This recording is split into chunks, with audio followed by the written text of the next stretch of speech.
बेलासि मुगानि गोजोननाय आरो हामलायनायखौ जासिग्रोनाय थाबाय। ओमफ्रायो बरायग्रोना लाबाय आरो दानिया बेनो लोगोफोर माने बेलासि मुगानि आपडेटआ दिनैहाय नभेम्बरनि 15 थारिख दिनैहाय मोनसे आपडेट लाबोनो थाखाय गोसो जादों। बेनो जाहैबाय माने गंसे न'खरनि दुखु नांथाव जाथाय संसार जाखानाय सासे मानसि बिपुल बसुमतारिया गुबुन रायजोआवहाय खामानि मावनो थांनाया गोमादों होननानैहाय दिनै माने ससियेल मिडियायावहाय मोनथिनाय जादों आरोखि।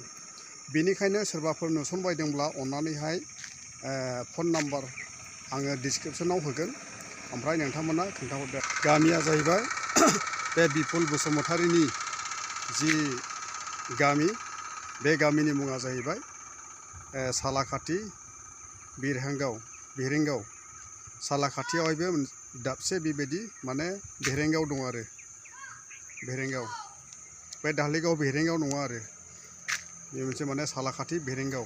बे गामिनिनो सासे संसार जाखानाय बिपुल बसुमतारिया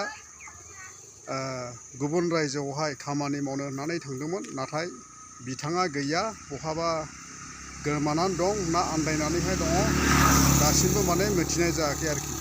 बेनिखायनो नोंथांमोन साफ्रोमनिसिमबो बे खौरांखौहाय लाबोनाय जादों, जाहाथे माने जेरावखि माने खना खनला नुवा मानो अन्नानैहाय न' फारसे माने खोन्थाहरगोन होननानैहाय मिजिंथिनाय थाबाय।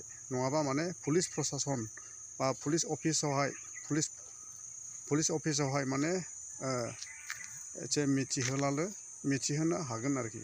बेनिखायनो नोंथांमोननिसिम नैबे भिडिअखौ लाबोनाय जादों आरो मुङा जाहैबाय बिपुल बसुमतारि, सालाखाथि बिरेंगाव, बे गामिनिनो आरो संसार जाखानाय मानसि। बेनिखायनो नोंथांमोननिसिम बे भिडिअखौ लाबोनाय जादों। हामबायसै, बिदिब्ला थेंकिउसै। लोगोफोर, अब्ला मिथिना लाबोदिनि जायफ्रानाखि माने हालुवा आबाद मावनानैहाय जायो, PM किसान मोनगिरिफोरनिसिम बेखौनो मोनथिहोनाय जाबाय। नोंथांमोननि एकाउन्टखौहाय चेक खालामदो। जायफोरा सिगांनिफ्रायनो माने PM किसान हालुवाफोरनि फैसा 2000 मोनोमोन आरो बे 2000 फैसाखौहाय दायो माने मदि सरकारा गावबा गावनि एकाउन्टआवहाय सोनानैहाय होनाय जाहैबाय आरोखि। नोंथांमोना एकाउन्टखौहाय बेंकआव थांनानैहाय चेक खालामना लादो, नङाबा नोंथांनि मबाइलजोंहायनो नायनो हागोन आरो बेखिनिसिम आरो। ओमफ्राय नोंथांमोना अब्ला माने हाबाखैब्ला नोंथांमोना नेनानै थाथ'दो। बेनिफ्राय मोनसे खौराङा बेनोबाव आरो जायफोरना माइनि एम्फौ जादों, माने माइखौ अरस'नानै होग्रा, माइ अग्लिनानै बेबायदि नासयग्रा, बेबायदि एम्फौ जादोंब्ला आरोखि माइयावहाय नोंथांमोना थाबैनो कन्टेक्ट खालामदो।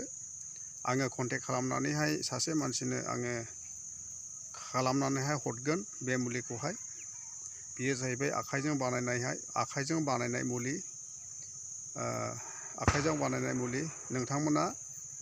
नोंथांमोना माने बे मुलिखौ नांगौब्ला अननानैहाय आंजोंहाय लोगो लादो, जाहाथे आं माने नोंथांमोननो दिहुनना हरनो हायो। हामबायसै, बिदिब्ला थेंकिउसै।